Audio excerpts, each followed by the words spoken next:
Hello बच्चों, let's read the question. The question says significance of mitosis is.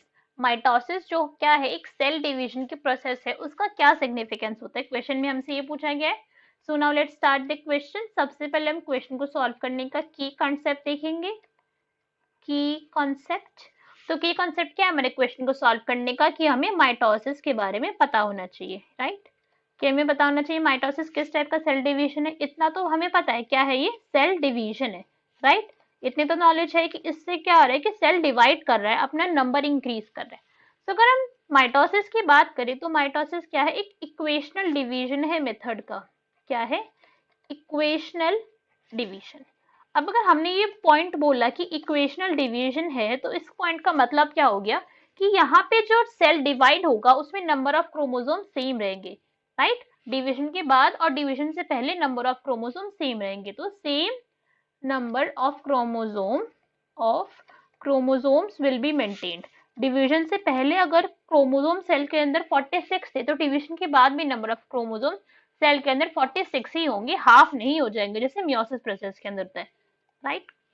अगर हम mitosis process की बात करें तो इसके अंदर एक जो पॉइंट इंपॉर्टेंट है कि यहाँ पे क्रॉसिंग ओवर इवेंट नहीं होता. क्या नहीं होता यहाँ पे, crossing over is absent here. Over is absent.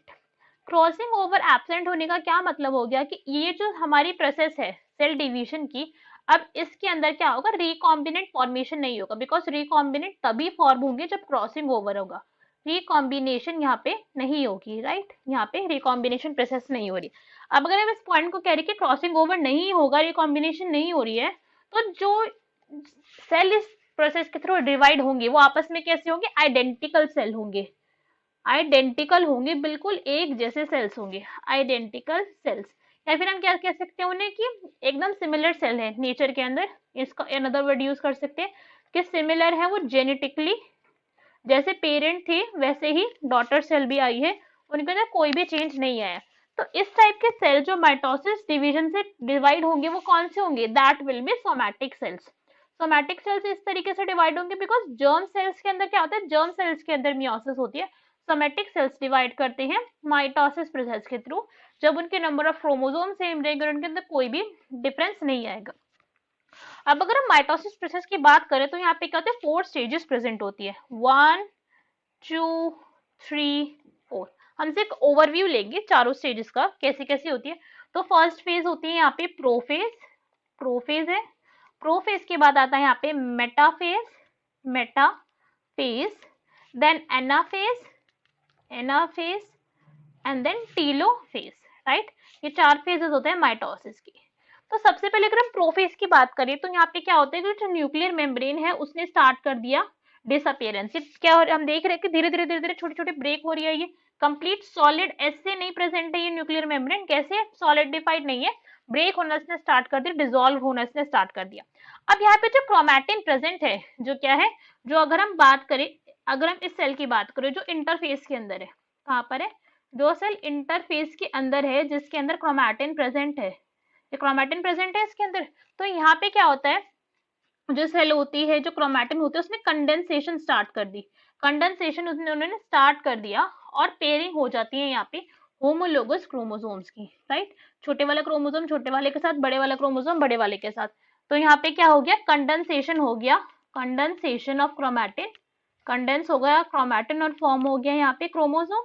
यही देखा है हमने कि जो ऐसे क्रोमैटिन प्रेजेंट था वो कंडेंस होकर क्रोमोसोम बन चुका है और पेयरिंग हो चुकी है होमोलोगस क्रोमोसोम की. क्या हो चुकी है, पेयरिंग. अभी जो क्रोमोसोम्स यहाँ पर आए हैं, क्रोमोसोम अब हो जाते हैं मेटाफेज पे आके इक्वेटर पर अलाइन.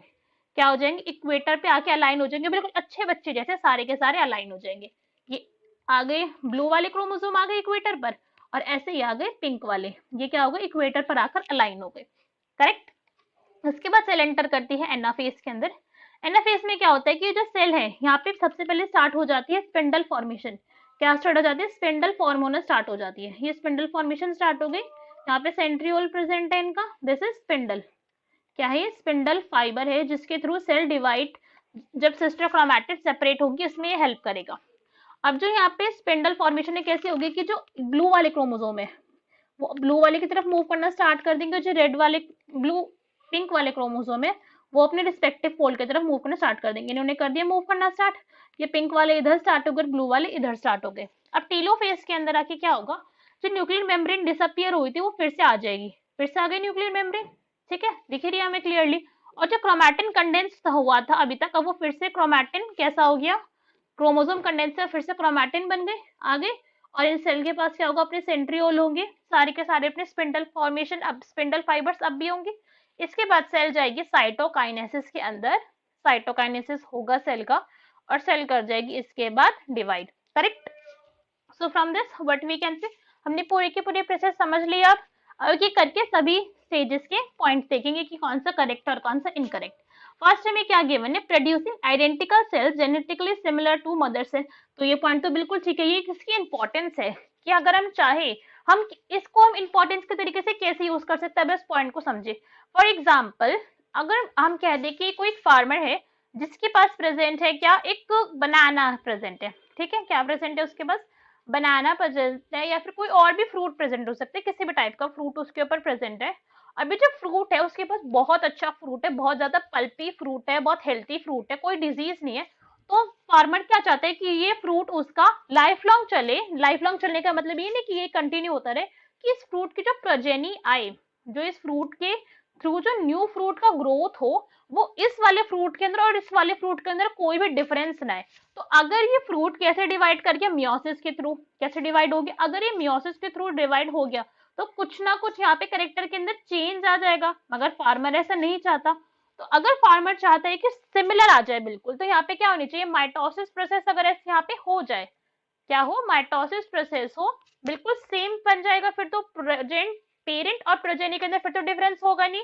तो ये क्या अपने आप के अंदर एक अच्छी क्वालिटी है माइटोसिस प्रोसेस की, जो यहाँ पे प्रोजेनी फॉर्म होगी वो कैसी होगी, जेनेटिकली सिमिलर होगी पेरेंट के, right. So this is correct. Next read करते हैं, इंक्रीजिंग सेल्यूलर मास। नहीं, इंक्रीजिंग सेल्यूलर मास पहली बात तो माइटोसिस स्टेज का फंक्शन नहीं है, माइटोसिस के अंदर सेल्यूलर मास इंक्रीज नहीं होता है। कहाँ पे इंक्रीज होता है, ये होता है G1 फेज के अंदर इंक्रीज। सेल साइकिल की तो हमें पता है, सेल साइकिल के G1 फेज के अंदर सेल ग्रो करता है साइज के अंदर, तो ये तो उसका पॉइंट नहीं। और यहाँ पे वैसे भी डिवीजन हो रही है, सेलुलर मास इंक्रीज करके क्या करना है, सेल के अंदर का जो मास है सेलुलर मास होता है, बट यहाँ पे डिवीजन होती है, तो पॉइंट बिल्कुल इनकरेक्ट हो गया। In reducing the chromosome 2n से n हो गए, जी नहीं, इक्वेशनल डिवीजन है, अभी हमने देखा था नंबर ऑफ क्रोमोसोम सेम रहेंगे।